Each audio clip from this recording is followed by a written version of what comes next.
Welcome back to After the Whistle. At the college level, no team is playing better in softball than Dickinson State, who just won the NSAA conference tournament and is bound for the national tournament starting on Monday. I'm joined by head coach of the Blue Hawks, Kristen Fleury. Kristen, welcome to the show. Thanks for having me. Yeah, I want to start with how this season has gone for your team. Catch me up on what it's been like to coach these women after not having a full season for so long. Yeah, last year obviously was tough for everybody across the board. We were fortunate we didn't have any seniors last year. So saying those final goodbyes and not knowing if they were going to come back or not, we didn't have to have those tough conversations. So, our kids came back this year and they were just ready and excited, to have the opportunity to potentially have a season. There's a lot of things that took place for us to get to where we are today, just with testing and masking and hybrid classes in the fall semester. So they've just done a great job and have stuck together to really get to this point. And, we're excited for them and we're excited to be where we're at today. Yeah, this is a talented group you have. You have 3 first-team all-conference players, Caitlin Kubitschek, Haley Enriquez, and your ace on the mound, Jay Allen. Allen, top 5 in the nation in ERA. What is it like to have this much talent on your team? All 3 of those kids, they're kind of the core of our team, right? You always have to have those top kids, but I guess I'd say our role players as well. They've just done an unbelievable job too, and we're not, as a coach, I'm not so much on those individual accolades. I think at the end of the day, we ultimately won the best team award out there. We're fighting every single day for a conference championship, and every single one of our kids, 1 through 23, helped us get to that point. Jaya was, like you said, probably as hot as she could be right now. She pitched all 31 innings in the conference tournament for us. We kind of said to ride the J train, and that's what we did. And we had kids step up and get hits for us when we needed to get hits and score some runs and ultimately play defense. So we're very fortunate to have those top 3 kids on our roster, but I don't think we would be where we're at today with not every single one on our team. And just take a look at the numbers. Your team steals a ton of bases, a lot of doubles. Seems like you try to grab bags anywhere you can. Would you say that is kind of the biggest strength of this lineup in generating offense?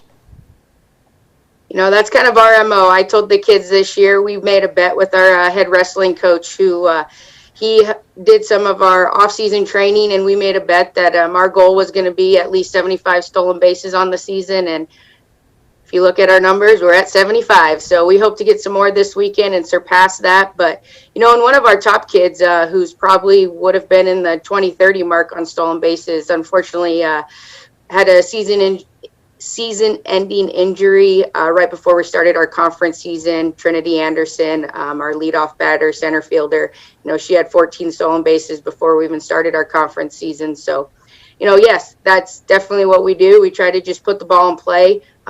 We're not big home run hitting team. However, we did win our last game on a solo shot that put us up ahead 4-3 against Valley City. But we just really try to manufacture runs. If we can get the kids moving on the bases, get the ball in play, I think that things are going to happen. And that's kind of our MO. What have you learned most about this team, this group of women during this 2021 season? Honestly, they just have a lot of grit. I think if you look back our last series of the regular season, we were out playing in Mayville, and it could have gone us either way for us. We knew we had to win 2 games out of a 4-game series on the road to secure the 3 seed. We wanted to be in that 3 seed because we wanted to be on a different side of the bracket than Valley City State, who was the number 1 team in the conference. And we had, looking at our season, you talk COVID, our spring break, non-traditional. We had to go down to Nebraska and play in cold weather and just staying at different hotels and just tried to grind to find games and stuff. And so these kids really never complained. And going back to our final weekend, we had an opportunity to do something pretty special. And I told them that. And at that point, I knew it was a special team when we turned to triple play.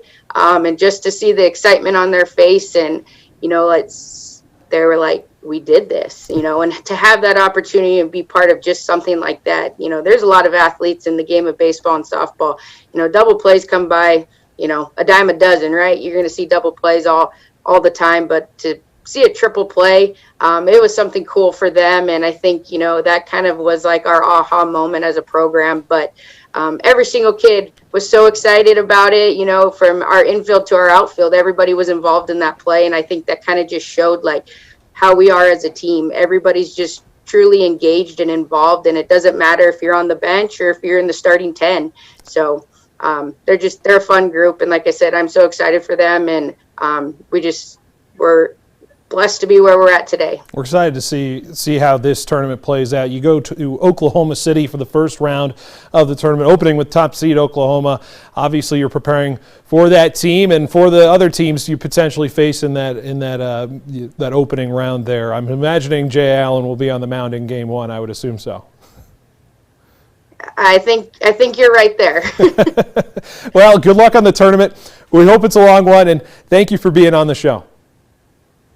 Thanks for having me, and hopefully we could talk later and we could come back with some more hardware. Awesome.